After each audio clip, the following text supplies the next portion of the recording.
الطلاق مرتان فإمساك بمعروف أو تسريح بإحسان ولا يحل لكم أن تأخذوا مما آتيتموهن شيئا إلا أن يخافا ألا يقيما حدود الله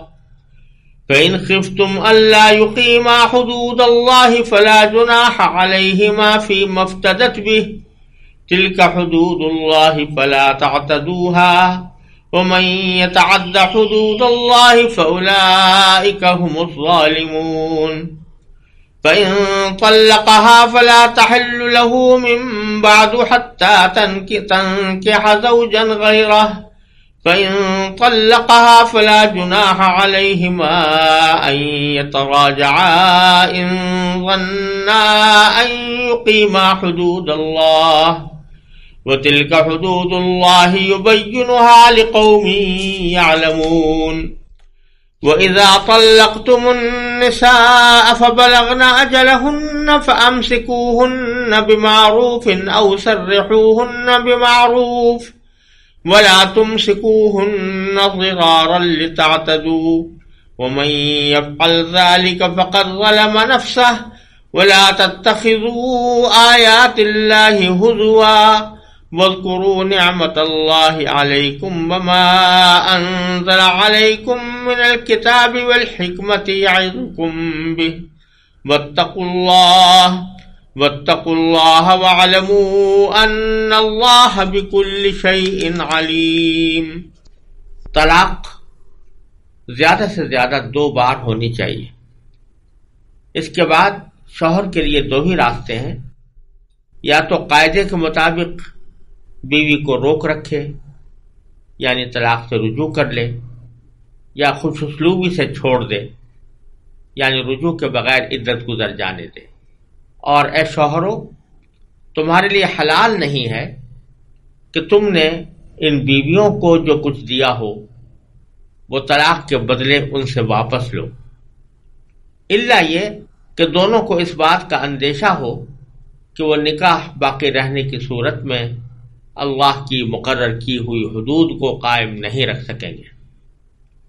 چنانچہ اگر تمہیں اس بات کا اندیشہ ہو کہ وہ دونوں اللہ کی حدود کو قائم نہ رکھ سکیں گے تو ان دونوں کے لیے اس میں کوئی گناہ نہیں ہے کہ عورت مالی معاوضہ دے کر علیحدگی حاصل کر لے. یہ اللہ کی مقرر کی ہوئی حدود ہے، لہذا ان سے تجاوز نہ کرو. اور جو لوگ اللہ کی حدود سے تجاوز کرتے ہیں وہ بڑے ظالم لوگ ہیں. پھر اگر شوہر تیسری طلاق دے دے تو وہ مطلقہ عورت اس کے لیے اس وقت تک حلال نہیں ہوگی جب تک وہ کسی اور شوہر سے نکاح نہ کرے. ہاں، اگر وہ دوسرا شوہر بھی اسے طلاق دے دے تو ان دونوں پر کوئی گناہ نہیں کہ وہ ایک دوسرے کے پاس نیا نکاح کر کے دوبارہ واپس آ جائے، بشرطے کہ انہیں یہ غالب گمان ہو کہ اب وہ اللہ کی حدود قائم رکھیں گے، اور یہ سب اللہ کی حدود ہیں جو وہ ان لوگوں کے لیے واضح کر رہا ہے جو سمجھ رکھتے ہوں. اور جب تم نے عورتوں کو طلاق دے دی ہو اور وہ اپنی عدت کے قریب پہنچ جائیں تو یا تو ان کو بھلائی کے ساتھ اپنی زوجیت میں روک رکھو یا انہیں بھلائی کے ساتھ چھوڑ دو، اور انہیں ستانے کی خاطر اس لیے روک کر نہ رکھو کہ ان پر ظلم کر سکو. اور جو شخص ایسا کرے گا وہ خود اپنی جان پر ظلم کرے گا. اور اللہ کی آیتوں کو مذاق مت بناؤ، اور اللہ نے تم پر جو انعام فرمایا ہے اسے اور تم پر جو کتاب اور حکمت کی باتیں تمہیں نصیحت کرنے کے لیے نازل کی ہیں انہیں یاد رکھو، اور اللہ سے ڈرتے رہو اور جان رکھو کہ اللہ ہر چیز کو خوب جانتا ہے. ان آیات میں اللہ تبارک و تعالیٰ نے طلاق کے احکام قدر تفصیل کے ساتھ بیان فرمائے ہیں، اور جس پس منظر میں بیان فرمائے ہیں اس کو ذرا سمجھنا ان آیات کی عظیم حکمتوں کو سمجھنے کے لیے شاید ضروری ہوگا. قرآن کریم کے نزول سے پہلے جو مختلف معاشرے دنیا میں پائے جاتے تھے ان میں طلاق کے سلسلے میں بڑی افراط و تفریط کا مظاہرہ ہوتا تھا۔ ایک طرف عیسائی مذہب میں اصل مذہب کے احکام کے مطابق طلاق دینے کو بالکل حرام قرار دیا گیا تھا، اور ایک جملہ بائبل میں مذکور ہے جسے حضرت عیسیٰ علیہ السلام کی طرف منسوب کیا جاتا ہے کہ حضرت عیسیٰ علیہ السلام نے فرمایا کہ جس نے طلاق دی اس نے زنا کیا، جس کا معنی یہ ہے کہ جب ایک مرتبہ دو میاں بیوی نکاح کے رشتے میں بندھ گئے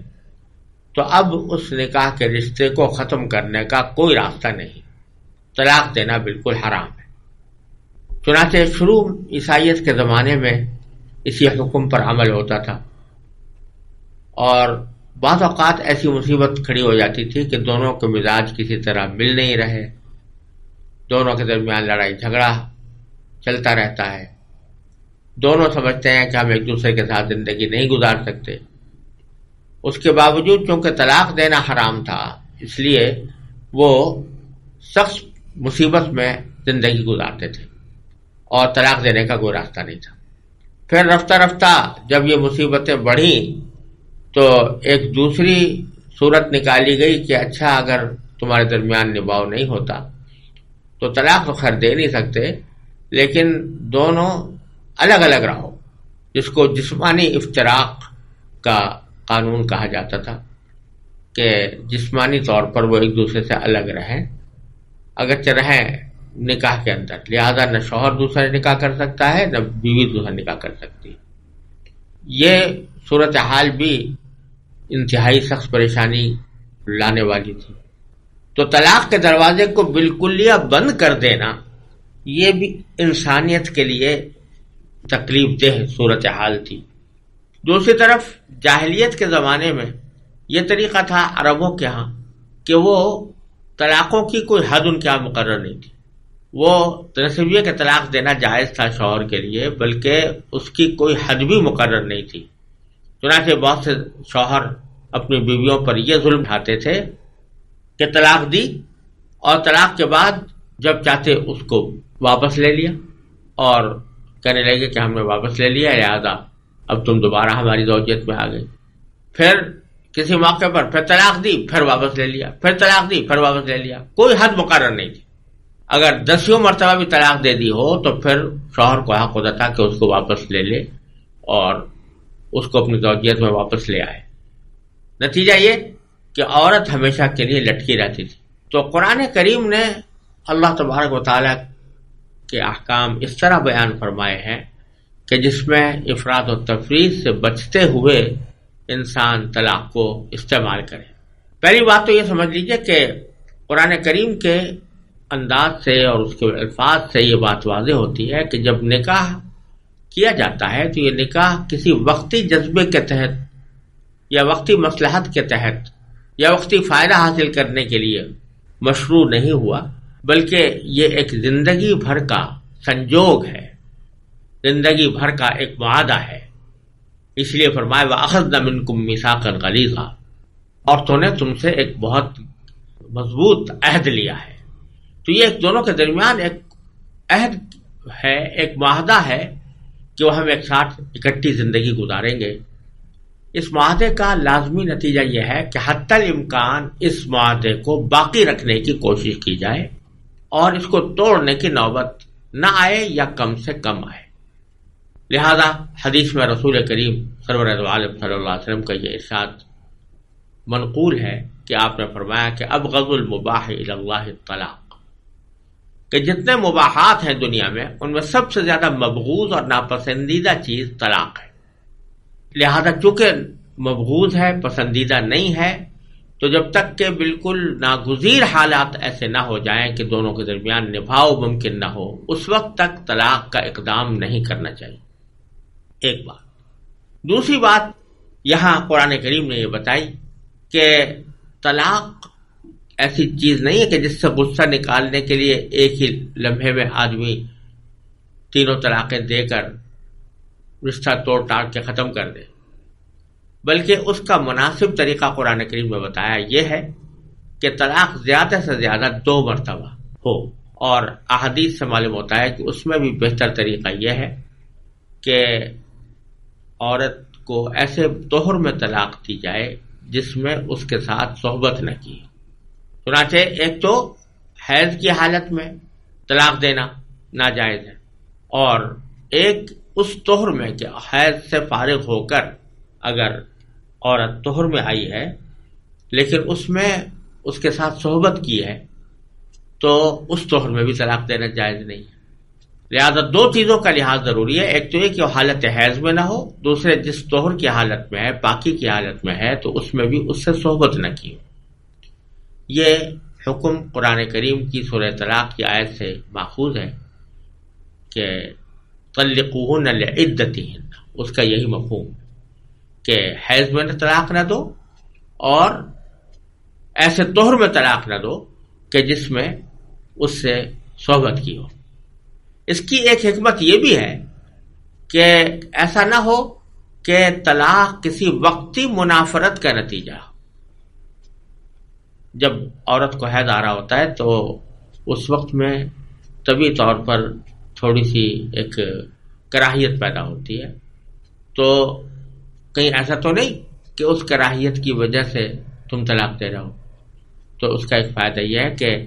جب یہ پابندی لگا دی کہ حیض کی حالت میں طلاق نہ دو تو اس سے یہ شائبہ بھی دور ہو گیا کہ یہ طلاق کسی وقتی منافرت کا نتیجہ ہو سکتی۔ تو اصل طریقہ یہ بتایا طلاق مرتان، کہ طلاق 2 ہی مرتبہ ہونی چاہیے، زیادہ سے زیادہ 2 مرتبہ ہونی چاہیے،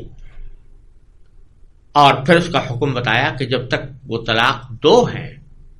یا تو 1 مرتبہ طلاق دی ہے یا 2 مرتبہ دی ہے، اس سے زیادہ آدمی نے نہیں دی،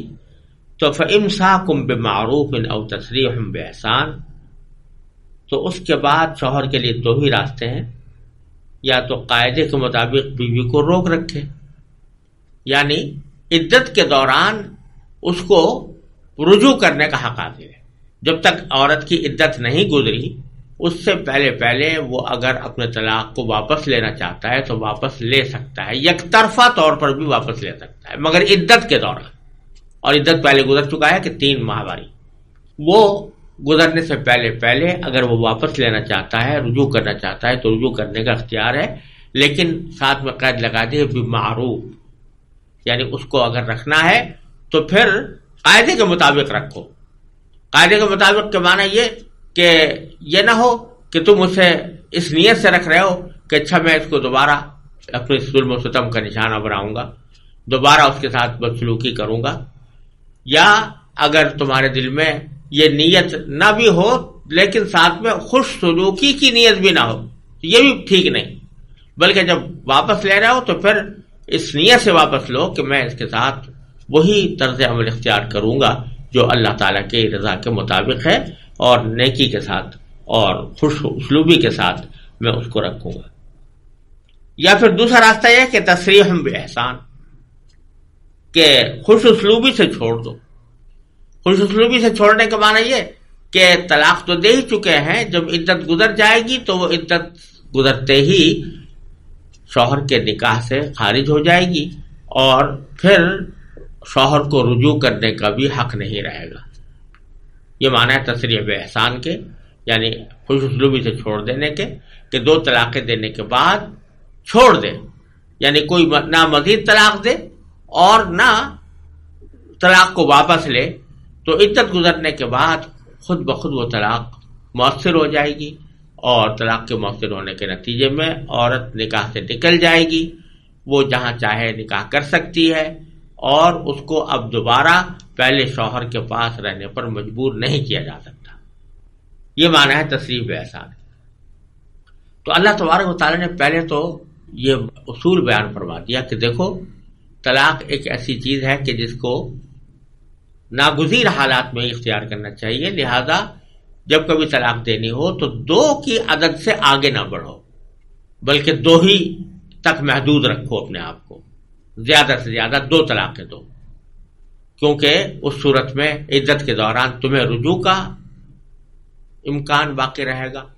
اور عورت کے لیے عدت کے بعد پھر وہ آزادی خود بخود ہو جائے گی۔ پھر بیچ میں ایک حکم یہ بیان فرمایا کہ بعض مرتبہ کچھ مرد ایسے ہوتے تھے کہ عورت ان کے ساتھ زندگی نہیں گزارنا چاہ رہی، دونوں کا مزاج نہیں مل رہا، یا شوہر ظلم کرتا ہے بیوی کے اوپر اور بیوی اس سے خلاصی حاصل کرنا چاہتی ہے، اس سے طلاق کا مطالبہ کرتی ہے، تو اس کے جواب میں شوہر اس سے کہتا ہے کہ مجھے اتنے پیسے دو تو میں تمہیں طلاق دوں گا۔ اب وہ بعض اوقات پیسے اتنے مقرر کر دیتا تھا کہ جو بیچاری کے لیے اس کا دینا بہت ناممکن ہوتا تھا، نتیجہ یہ کہ وہ گھسٹتی رہتی تھی۔ اللہ تبارک و تعالی نے اول تو یہ فرمایا شوہروں کو خطاب کرتے ہوئے کہ اے شوہروں، لا یحل لکم، تمہارے لیے حلال نہیں ہے، ان تاخذوا مما آتیتموہن شیئا، کہ تم ان بیویوں کو جو کچھ دیا ہو اس کو واپس لوٹاؤ، یعنی مہر جو دیا مثلا یا نفقہ جو دیا تو اس کو واپس لوٹانا، واپس دینے کا مطالبہ کرنا یہ تمہارے لیے حلال نہیں ہے۔ ہاں الا ان یخافا الا یقیما حدود اللہ، البتہ اگر وہ اس بات سے ڈرتے ہوں کہ وہ اللہ کی حدود کو قائم نہ کر سکیں گے،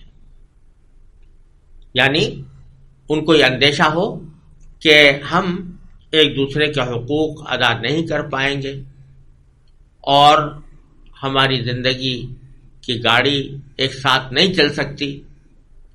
تو اس موقع پر فلا جناح علیہما فیما افتدت بہ،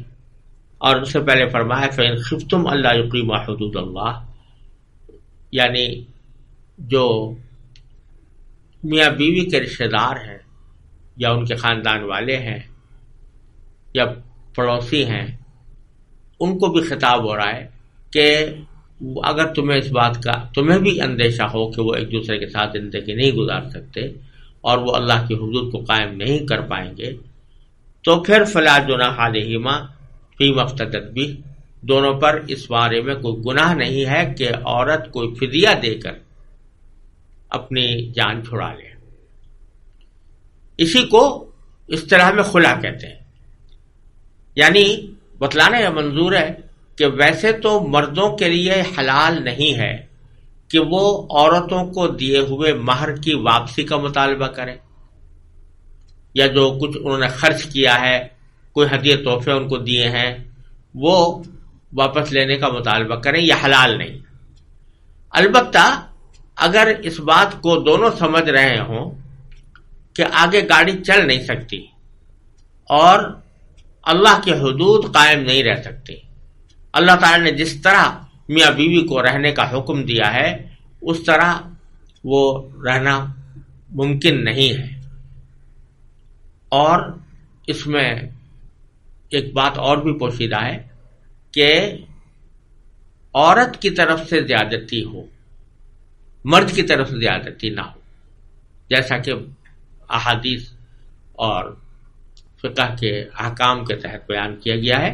کہ اگر زیادتی شوہر کی طرف سے ہے تو پھر خلا کرنا بالکل جائز نہیں ہے شوہر کے لیے۔ ایسی صورت میں اس کو چاہیے کہ بغیر کسی معاوضے کے طلاق دے، بغیر کسی معاوضے کے بیوی کی گلو خلاصی کرے۔ لیکن اگر غلطی شوہر کی نہیں ہے اور پھر اس بات کا خیال ہے کہ دونوں اللہ کے حدود کو قائم نہیں رکھ سکیں گے،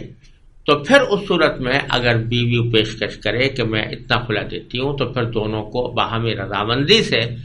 اس خلا کو قبول کر لینے میں کوئی مذائقہ نہیں۔ اور بیچ میں جو خاندان والوں سے خطاب ہے کہ فإن خفتم اللہ یقیما حدود اللہ، تمہیں بھی جب اندیشہ ہو، اس سے بظاہر یوں لگ رہا ہے کہ خلا کا فیصلہ دونوں میاں بیوی اب محض اپنی تنہا رائے سے نہ کریں بلکہ خاندان والوں کو بھی بیچ میں ڈالیں تاکہ وہ اس بات کا جائزہ لے سکیں کہ واقعی ان کے نبھاؤ ممکن ہے یا نہیں ہے، اور دوسرے یہ کہ کیا واقعتاً ایسی صورت میں شوہر کے لیے مناسب ہے کہ وہ طلاق دینے کے لیے یا خلا کرنے کے لیے عورت سے کسی پیسوں کا مطالبہ کرے یا مہر کی واپسی کا مطالبہ کرے، یہ اس بات کا اطمینان کرانے کے لیے ساتھ میں خاندان والوں کو بھی ساتھ میں شامل کیا گیا ہے، تاکہ یہ بات محض ایک جذباتی انداز کی نہ ہو، جلد بازی میں اس کا فیصلہ نہ ہو، بلکہ خاندان کی رائے کے ساتھ اس کا فیصلہ کیا جائے۔ بہرحال اگر اس طرح فیصلہ ہو جائے تو خلا ہو سکتا ہے، اور خلا ہونے کے نتیجے میں عورت اور مرد کا نکاح آپس میں فسخ ہو جاتا ہے۔ البتہ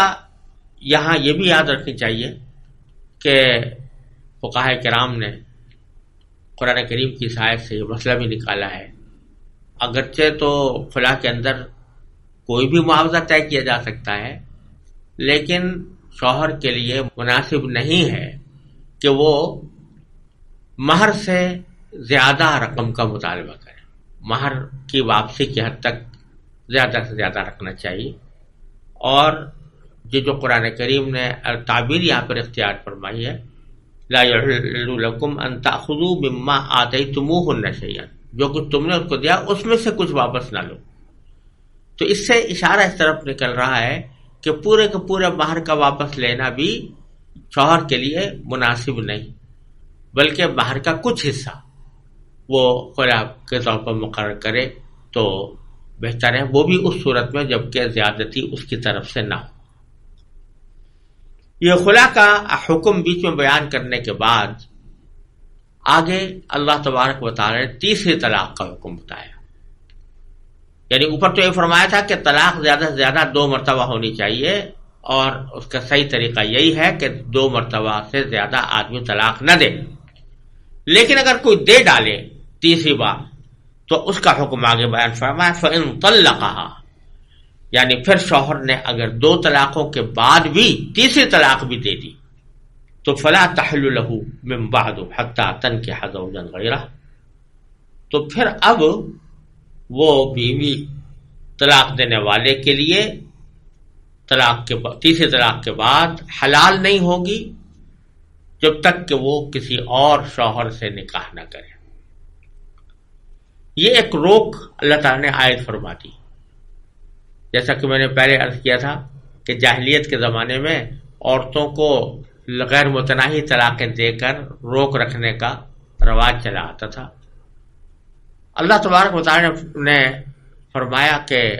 اب طلاق کی ایک حد مقرر ہو گئی ہے کہ 3 طلاقوں کے بعد پھر تمہیں نہ واپس لینے کا اختیار ہے، نہ اس کے ساتھ باہمی رضامندی سے دوسرا نکاح کرنے کا اختیار ہے۔ اگر 3 طلاقیں ہو گئی تو پھر وہ تمہیں واپس جانے کا عام حالات میں حق نہیں۔ کیوں؟ اس لیے کہ تم نے نکاح جیسے مقدس رشتے کو پامال کیا، اور اس اللہ تعالیٰ نے جو اس کا طریقہ بتایا تھا، جس طرح طلاق دینے کا طریقہ بتایا تھا، اس طریقے کو محفوظ نہیں رکھا، ساری حدیں پھلانگ گئے، تو اب پھر تمہاری سزا یہ ہے کہ تم اب دوبارہ اس عورت سے نکاح نہیں کر سکتے، اور اس نکاح کو تمہارے لیے اثر نو تازہ کرنا جائز نہیں ہے۔ البتہ صرف ایک راستہ ہے، وہ یہ کہ وہ عورت کسی اور سے نکاح کرے، اپنی مرضی سے کرے، ہمیشہ اس کے ساتھ رہنے کی نیت سے کرے، اور پھر اس کے ساتھ رہے، اور ان کے درمیان میاں بیوی کے مخصوص تعلقات بھی قائم ہوں، اور وہ ایک دوسرے سے صحبت بھی کریں، اور رہنے کے بعد کسی وجہ سے وہ دوسرا شوہر بھی اس کو طلاق دے دے، تو پھر اب اس کے لیے جائز ہوگا کہ وہ اگر چاہے تو پہلے شوہر سے دوبارہ نئے مہر پر نیا نکاح کر لے۔ یہ مطلب ہے فَإِن طَلَّقَهَا، یعنی اگر شوہر 2 طلاقوں کے بعد تیسری طلاق کو دے دیتا ہے تو وہ عورت اس کے لیے حلال نہیں ہوگی، فَلَا تَحِلُّ لَهُ مِن بَعْدُ، اس کے بعد حَتَّى تَنكِحَ زَوْجًا غَيْرَهُ، جب تک کہ وہ کسی دوسرے شوہر سے نکاح نہ کرے۔ فَإِن طَلَّقَهَا، پھر اگر وہ دوسرا شوہر تبھی طلاق دے دے، فَلَا جُنَاحَ عَلَيْهِمَا، تو پہلے میاں بیوی پر کوئی گناہ نہیں ہے، أَن يَتَرَاجَعَا، کہ وہ ایک دوسرے کو واپس لے لیں، إِن ظَنَّا أَن يُقِيمَا حُدُودَ اللَّهِ، بشرطے کہ ان کو یہ غالب گمان ہو کہ وہ اب اللہ کی حدود کو قائم رکھ سکیں گے. یعنی اللہ تبارک و تعالیٰ نے نکاح میں رہنے کا جو طریقہ بیان فرمایا ہے، جن احکام اور ہدایات کی تعلیم دی ہے، ان احکام و ہدایات کے مطابق وہ زندگی گزار سکیں گے. اگر یہ ان کے دل میں غالب گمان ہے تو پھر وہ دوبارہ آپس میں ایک دوسرے سے اپنا رشتہ تازہ کر سکتے ہیں. وَتِلْكَ حُدُودُ اللَّهِ يُبَيِّنُهَا لِقَوْمٍ يَعْلَمُونَ، اور یہ اللہ کی حدود ہیں جو اللہ تعالیٰ ان لوگوں کے سامنے واضح کر رہا ہے جو سمجھ رکھتے ہوں. تو یہ بتلا دیا کہ تیسری طلاق کے بعد پھر رشتہ نکاح کو تازہ کرنے کا کوئی راستہ باقی نہیں رہتا. اور یہ جو ایک مستثنی صورت بتائی ہے کہ عورت کسی دوسرے شوہر سے نکاح کر لے اور اس کے بعد وہ طلاق دے دے، جس کو حلالے سے تعبیر کیا جاتا ہے، تو اس کا مطلب یہ نہیں ہے کہ محض ایک ہیلا کرنے کی غرض سے یا محض ایک وقتی طور پر نکاح کرنے کی غرض سے کوئی نکاح کر لیا جائے. یہ مراد نہیں ہے، کیونکہ اس طرح نکاح عارضی طور پر کر لینا یہ شریعت میں اس کی گنجائش نہیں ہے. شریعت نے نکاح ایک ایسا رشتہ بنایا ہے کہ جو ہمیشہ قائم رہنے والا ہو، اسی نیت سے کیا جائے کہ ہم ہمیشہ ایک دوسرے کے ساتھ رہیں گے. اگر وقتی طور پر کوئی نکاح کیا جاتا ہے تو وہ یا تو متع ہوتا ہے یا متع کے مشابہ ہوتا ہے، اور اس کو اللہ تعالیٰ نے جائز قرار نہیں دیا. لہذا پہلے سے یہ نیت رکھنا یا شرط لگانا تو بالکل ہی ناجائز ہے، لیکن پہلے سے اگر نیت یہ ہو کہ ہم اس کو کچھ دیر کے بعد طلاق دے دیں گے اور پھر یہ دوبارہ اپنے شوہر کے لیے حلال ہو جائے گی، تو اس طرح کا کرنا یہ مناسب نہیں اور قرآن کریم کے منشا کے مطابق نہیں. قرآن کریم کا منشا یہ ہے کہ وہ خود سے کوئی باقاعدہ نکاح، ہمیشہ پائیدار رہنے والا نکاح کسی دوسرے شوہر سے کرے اور پھر وہ کسی مجبوری کے تحت طلاق دے دے، تو اس صورت میں اس کے لیے واپسی کی گنجائش موجود ہے. اگر دل میں نیت تھی کہ یہ نکاح جو ہم کر رہے ہیں یہ تھوڑے دنوں کے بعد خود ہی طلاق دے دیں گے، تو جیسا میں نے عرض کیا کہ یہ قرآن کریم کا منشا نہیں ہے. لیکن اگر کوئی اس طرح کر گزرے تو چونکہ نیتوں کا حال تو اللہ تعالیٰ ہی جانتا ہے، ہم تو اس کے ظاہر پر فتویٰ لگاتے ہیں، سجے سائد ظاہر کے اوپر حکم لگاتے ہیں. تو ظاہری اعتبار سے انہوں نے نکاح کیا تھا اور اس کے بعد طلاق بھی دے دی، تو اس واسطے وہ حلال تو ہو جائے گی پہلے شوہر کے لیے ظاہری طور پر، لیکن ایسا کرنا یہ قرآن کریم کے منشا کے مطابق نہیں، اور ایک شریف آدمی کے لیے ایسا کام کرنا کسی طرح بھی درست نہیں. آگے پھر اللہ تبارک و تعالیٰ نے جاہلیت کے زمانے کی اس رسم کو بھی صراحتاً ختم کیا ہے. فرمایا کہ اذا طلقتم النساء، جب تم نے عورتوں کو طلاق دے دی ہو، فبلغن اجلہن، اور وہ اپنی عدت کے قریب پہنچ جائیں، یعنی عدت اب گزرنے کے قریب ہو رہی ہے، تو اب دو باتوں میں سے ایک کا فیصلہ کر لو. فامسکوہن بمعروف، تو یا تو ان کو قاعدے کے مطابق بھلائی کے ساتھ اپنی زوجیت پر روک رکھو، یعنی وہی بات کہ اب یہ پیمان تازہ کر لو کہ ہم اچھی طرح اچھے میاں بیوی کی حیثیت میں رہیں گے، تو پھر اپنے طلاق کو واپس لے لو عدت کے گزرنے سے پہلے. او سرحونا بمعروف، یا پھر اس کو بھلائی کے ساتھ چھوڑ دو، یعنی عدت گزر جانے دو اور اس کے بعد پھر وہ تمہارے نکاح سے نکل جائے گی. ولا تمسکوہن، اور ان کو روک نہ رکھو ضرارن، ستانے کے لیے، لتعتدوا، تاکہ تم ان پر ظلم کرو. جیسا میں نے عرض کیا کہ جاہلیت میں لوگ اس واسطے طلاق دی اور جب عدت گزرنے کا وقت قریب آیا رجوع کر لیا، تو ستانا مقصود ہوتا تھا. تو اللہ تعالیٰ نے فرمایا کہ یہ ستانا کسی طرح بھی تمہارے لیے حلال نہیں ہے. وَمَن يَفْعَلْ ذَلِكَ فَقَدْ ظَلَمَ نَفْسَهُ، اور جو شخص ایسا کرے گا، یعنی ستانے کی خاطر بیوی کو اپنے پاس رکھنا چاہے گا، تو وہ اس پر تو ظلم کر ہی رہا ہے، لیکن حقیقت میں وہ اپنی جان پر ظلم کر رہا ہے، کیونکہ اس کا جو خمیازہ اس کو آخرت میں بھگتنا پڑے گا، اللہ تعالیٰ کے عذاب کا جس طرح سامنا کرنا پڑے گا، یہ در حقیقت اس کو اپنی جان کے ساتھ ظلم کر رہا ہے، محض بیوی کے ساتھ ظلم نہیں کر رہا۔ وَلَا تَتَّخِذُوا آیَاتِ اللَّهِ هُزُوًا، اور اللہ کی آیتوں کو مذاق نہ بناؤ، یعنی جو حکم جس طرح دیا جا رہا ہے لفظاً و معناً اس کے اوپر اسی طرح عمل کرو اور اس کا مذاق نہ بناؤ۔ وَاذْكُرُوا نِعْمَتَ اللَّهِ عَلَيْكُمْ، اور